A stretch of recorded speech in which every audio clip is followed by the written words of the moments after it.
Okay, so give the next title, important one, equation of lines. Equation of lines. So total 10 equations आहेत आणि we can see one by one त्यांचे statement आणि त्यांची equation काय असेल ते आपल्याला बघायचं. ठीक आहे. Okay, so first equation of x axis.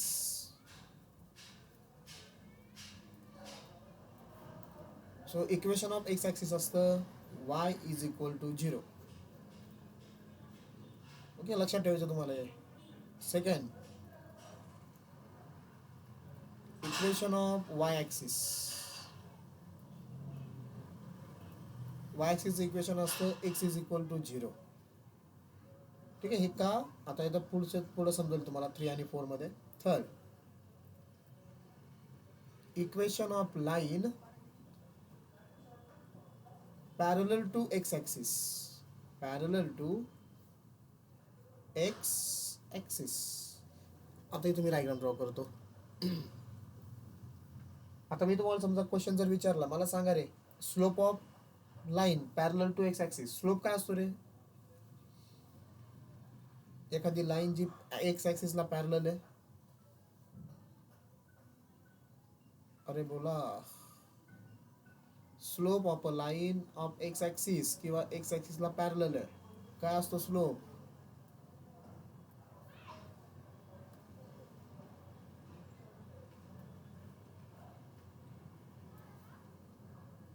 साक्षी, सिद्धी, बोला.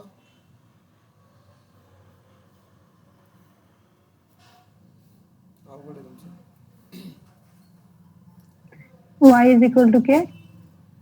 नाही नाही, माझा क्वेश्चन असा आहे की slope of x axis or line parallel to x axis, त्याचा स्लोप काय असतो? स्लोप. मी इक्वेशन नाही विचारलं, स्लोप विचारला.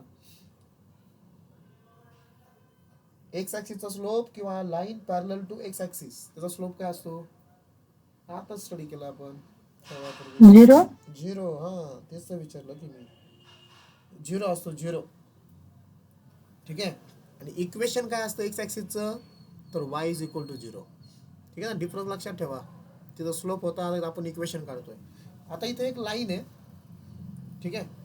ती लाईन एक्स ॲक्सिसला पॅरलल आहे. आता एक्स ॲक्सिसला पॅरलल म्हणल्यावरती ती वाय ॲक्सिसच्या पॉझिटिव्ह साईडमधून पास होऊ शकते किंवा सेम लाईन वाय ॲक्सिसच्या निगेटिव्ह साईडमधून पास होऊ शकते. ओके, म्हणजे दोन केसेस आहे, एक तर L1 किंवा L2. एक तर पॉझिटिव्ह साईडमधून पास होईल किंवा निगेटिव्ह साईडमधून पास होईल. करेक्ट. समजा ज्या पॉईंटमधून पास होतीये असं आपण कन्सिडर करू. ज्या पॉईंटमधून पास होतीये, समजा तो पॉईंट के घेतला मी. आता इकडे पॉझिटिव्ह असेल, इकडे निगेटिव्ह असेल. ठीक आहे. त्यावेळेस आपण इक्वेशनच्या वेळेस त्याला कन्सिडर करूया. सो ही लाईन जिथून पास होती ते इक्वेशन शो करतंय. म्हणजे line parallel to x axis असेल, पण ते ॲक्च्युअलमध्ये पास कुठून होतीये? वाय ॲक्सिसमधून पास होतीये. सो इक्वेशन ऑफ लाईन असतं y is equal to K. Okay. आता तुम्हाला पहिलं इक्वेशनचं मिनिंग समजेल. तुम्हाला इक्वेशन ऑफ एक्स ॲक्सिस विचारलं होतं बघा. मग आता हा एक्स ॲक्सिस आहे. हा एक्स ॲक्सिस कुठून पास झाला? एक्स ॲक्सिस पास झाला ओरिजिनमधून, बरोबर, 0 मधून. म्हणजेच तो वाय ॲक्सिसच्या 0 मधून पास होतोय. म्हणून त्याचं इक्वेशन काय आलं एक्स ॲक्सिसचं? y is equal to 0. मग इक्वेशन ऑफ वाय ॲक्सिस काय आलं? वाय ॲक्सिस कुठून पास झाला? वाय ॲक्सिस पास झाला एक्स ॲक्सिसमधून, पण कुठून? कोणत्या पॉईंटमधून? 0 मधून. म्हणून इक्वेशन ऑफ वाय ॲक्सिसचं इक्वेशन काय असतं? X is equal to 0. Clear. तुमची लाईन ज्या ॲक्सिसमधून पास होणार आहे तो पॉईंट लक्षात ठेवा. म्हणजे तो पॉईंटमधून त्याचं इक्वेशन येतं. कळलं हे? म्हणून इक्वेशन ऑफ एक्स ॲक्सिस असतं y is equal to 0. Equation of Y axis असतो x इज इक्वल टू 0. आणि equation of line parallel to x axis काय झाला? y is equal to K. आता नंबर 4 सेम असंच.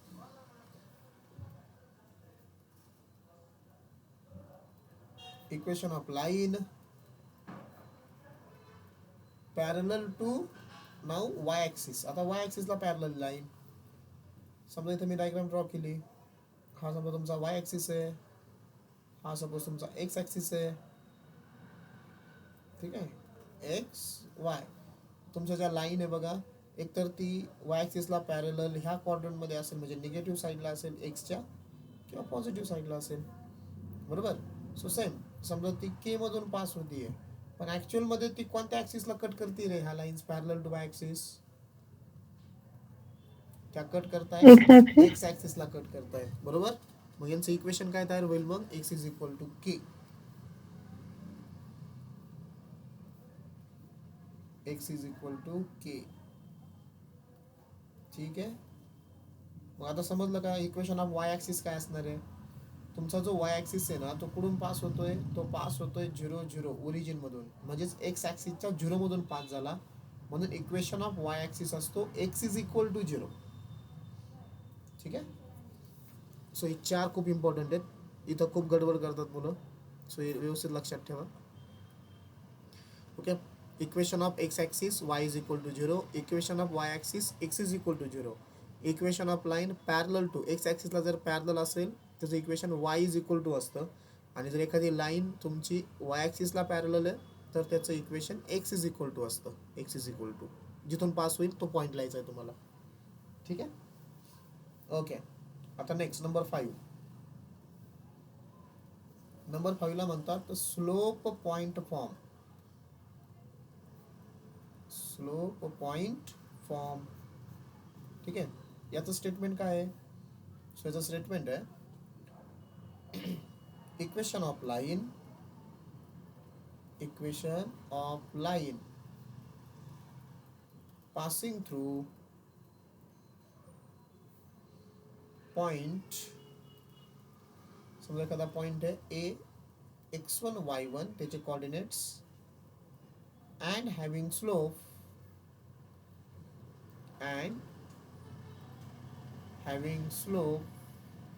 Is M. ठीक आहे. म्हणून याला म्हणतात स्लोप पॉइंट फॉर्म. एक पॉइंट माहिती आहे तुम्हाला आणि त्या लाईनचा स्लोप माहिती आहे. सो याचं इक्वेशन असतं y minus y1 is equal to M in bracket x minus x1. y minus y1 is equal to m in bracket x minus x1. This is the equation of line when the line passing through one point and having slope m. ठीक आहे. आता याच्यामध्ये एक important remark point आहे. Remark, if the line is passing through origin, if the line is passing through origin,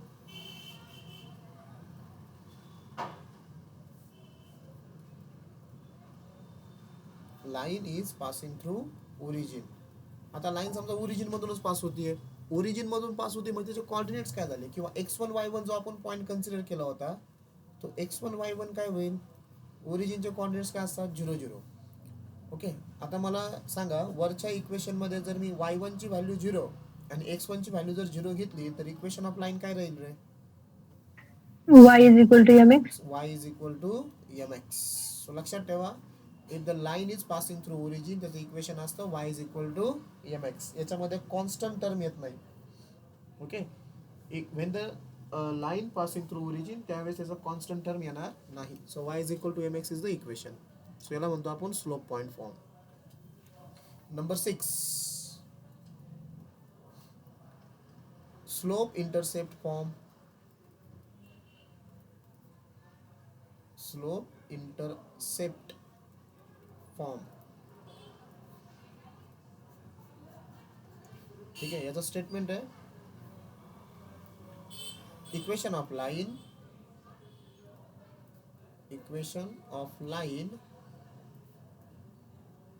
having slope m and it's y intercept. कोणाचा intercept? y चा. y intercept is c.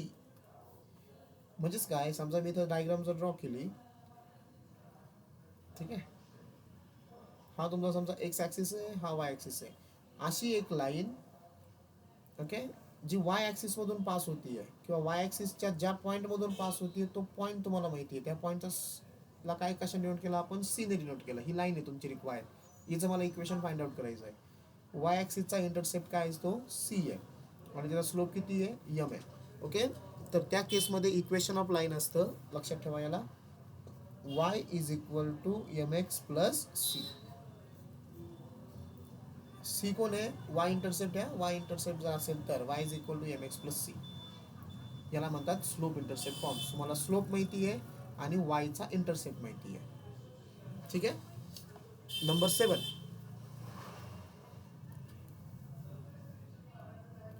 Number 7 आहे double intercept form. Double intercept form. Okay, double intercept form म्हणजे काय, तुम्हाला x आणि Y दोन्ही ॲक्सिसची intercept माहिती आहे. सो द स्टेटमेंट येतं equation of line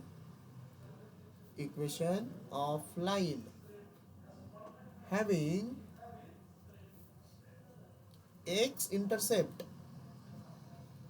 is A and y intercept is B. Okay, समजा जर मी डायग्राम जर ड्रॉ केली इथं तर काय होईल की समजा तुमचा हा एक्स ॲक्सिस आहे, ठीक आहे, and this is a Y axis, आणि एक लाईन आहे, ती लाईन दोन्ही ॲक्सिस मधून पास होतीये. अशी पास झाली बघा ती.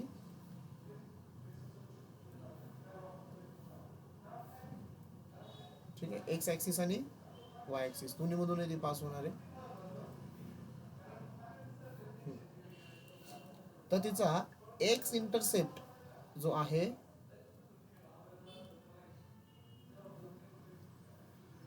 एक्स इंटरसेप्ट आहे तिचा ए आणि वाय इंटरसेप्ट काय सपोज तिचा बी आहे. अशी जर कंडिशन, म्हणजे तुम्हाला ती लाईन माहिती आहे, त्या लाईनचे एक्स आणि वाय हे इंटरसेप्ट जर माहिती आहे, ओके, जर इफ तुम्हाला जर इंटरसेप्ट जर माहीत असतील तर त्या लाईनचं इक्वेशन असतं इम्पॉर्टंट आहे, x upon a plus y upon b is equal to 1. A आणि बी कोण आहे, एक्स आणि वायचे इंटरसेप्ट. सो दोन इंटरसेप्ट माहिती आहे म्हणून या इक्वेशनला म्हणतात double intercept form. Okay, next number 8. Number 8 आहे 2 point form. 2 point form. So 2 point फॉर्मचं मिनिंग काय, तुम्हाला इक्वेशन अशा लाईनचं इक्वेशन फाइंड आउट करायचं आहे. That means we can write statement equation of line passing through 2 points. समजा a in bracket x1 comma y1 and b in bracket x2 comma y2. Okay, म्हणजे तुम्हाला अशा लाईनचं equation find out करायचं ज्याचे 2 point तुम्हाला माहिती आहेत. ओके, समजा काय येईल, समजा एक लाईन आहे, ठीक आहे, ह्या लाईन वरती 2 पॉईंट तुम्हाला माहिती आहेत. समजा हा ए पॉईंट आहे x1 आणि y1, हा बी पॉईंट आहे समजा x2 आणि y2. सो मला ह्या लाईनचं इक्वेशन फाइंड आउट करायचं आहे. स्लोप आपल्याला काढता येतोय आता, आहे की नाही, 2 पॉईंट जातात इथं, मला इक्वेशन फाइंड आउट करायचं आहे. सो इक्वेशन ऑफ लाईन असतं, लक्षात ठेवायला, y minus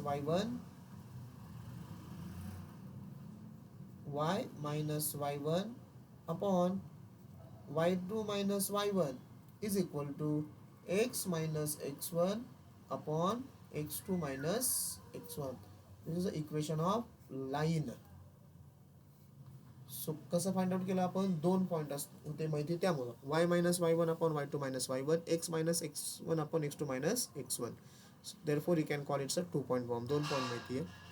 okay, slope point form म्हणूनच हे इक्वेशन तयार होत आहे. Next number 9.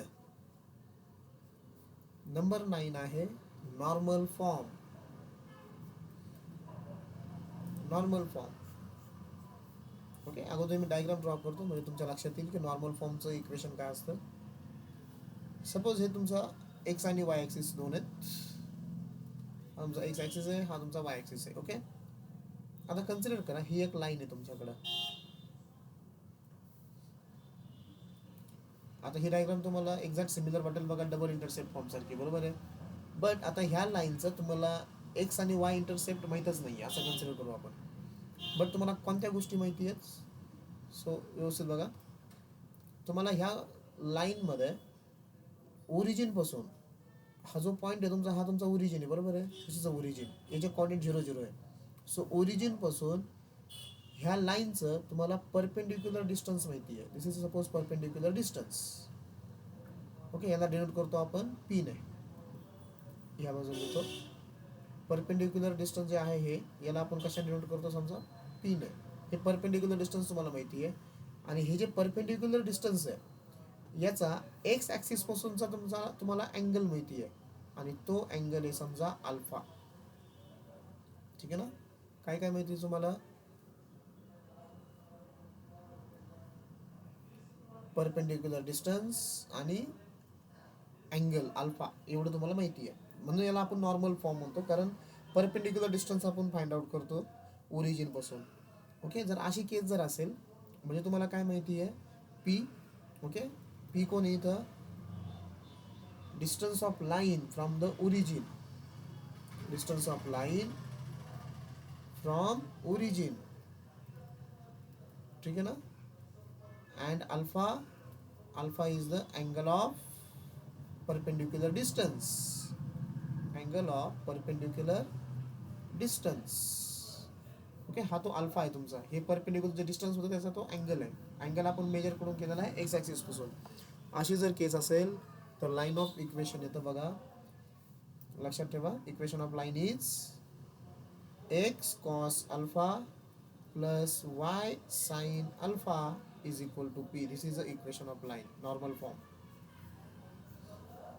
सो आता सगळ्यांचं मिनिंग म्हणजे तुम्हाला alpha is the angle of perpendicular distance from the x axis आणि पी कोण आहे? Perpendicular distance.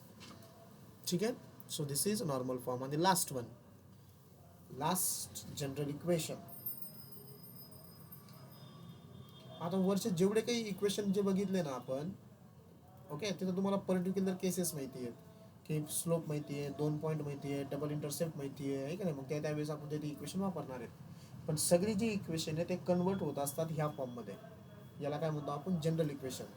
Okay, so general इक्वेशनचं स्टेटमेंट आहे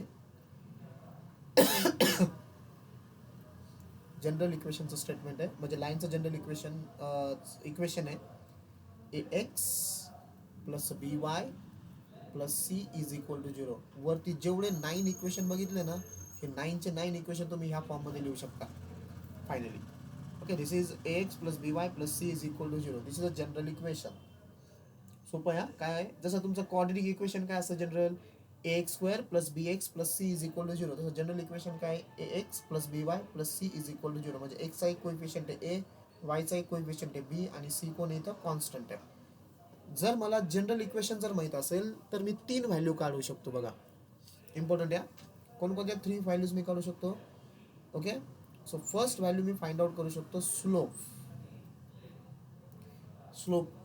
ठीक आहे. स्लोपचे माझ्याकडे 2 फॉर्म्युले आहेत, टॅन थिटा आणि दुसरा पॉईंटचा. कॉर्डिनेट जर माहीत असतील तर. पण आता मला फक्त इक्वेशन माहिती आहे. ह्या इक्वेशनवर मी काय काढणार आहे? स्लोप काढणार आहे. जर इक्वेशनवर मला स्लोप काढायचा असेल तर स्लोपचा फॉर्म्युला असतो minus, okay, negative, coefficient of x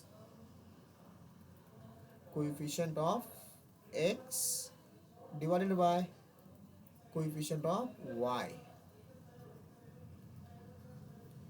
so is equal to slope आपण समजा दाखवतो यम ने, बरोबर. मग मायनस सांगा रे कोइफिशियंट ऑफ एक्स काय आहे? एक्सचा कोइफिशियंट ए आणि वायचा कोइफिशियंट कोण आहे? बी. सो स्लोप सिम्पली जर तुम्हाला इक्वेशन ऑफ लाईन ह्या फॉर्ममध्ये जर तयार करता आलं किंवा दिलं असेल तर स्लोपचा फॉर्म्युला काय झाला? Minus a upon B. Very very important आहे. Second, x intercept. आता मला सपोज एक्स इंटरसेप्ट काढायचा आहे. याचा फॉर्म्युला आहे मायनस कोइफिशियंट ऑफ एक्स, एक minute, constant upon coefficient of x असं असायला पाहिजे एक जनरल इक्वेशन मध्ये. हा,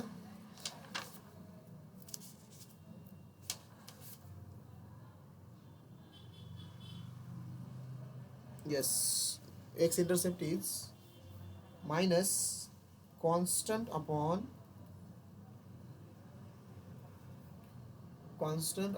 coefficient of x. ठीक आहे, constant upon coefficient of x. मग कॉन्स्टंट कोण आहे? तर सी आहे या इक्वेशन मध्ये, बरोबर ना. A x plus B Y plus c मध्ये सी हा कॉन्स्टंट आहे. सो मायनस सी अपॉन एक्सचा कोइफिशियंट कोण आहे ए. सो हा काय झाला तुमचा एक्स इंटरसेप्ट झाला.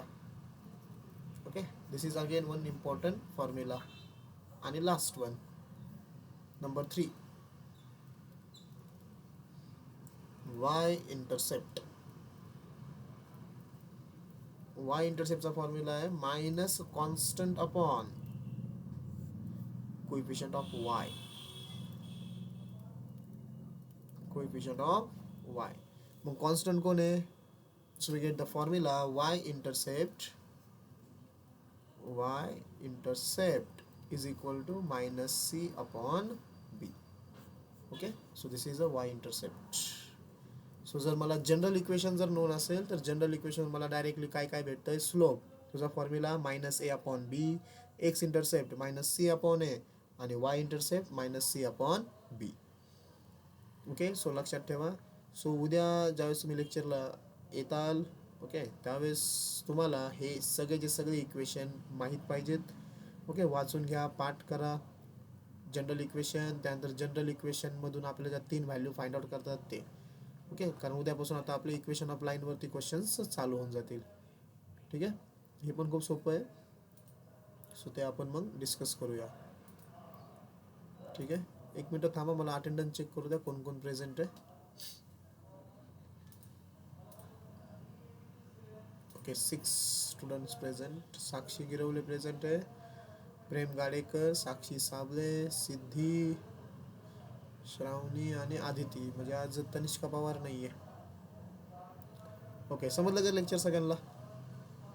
Yes sir. ओके, सिम्पल होता ना. पॉईंटच सिम्पल आहे म्हणा. फक्त आता उद्या येताना काय करा, तेवढे इक्वेशन वगैरे पाठ करा व्यवस्थित.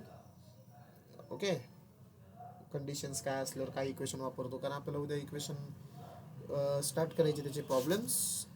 सो तेवढं तुम्ही करा. ठीक आहे. सो ठीक आहे, थांबूया आपण. तुम्ही लेफ्ट होऊ शकता.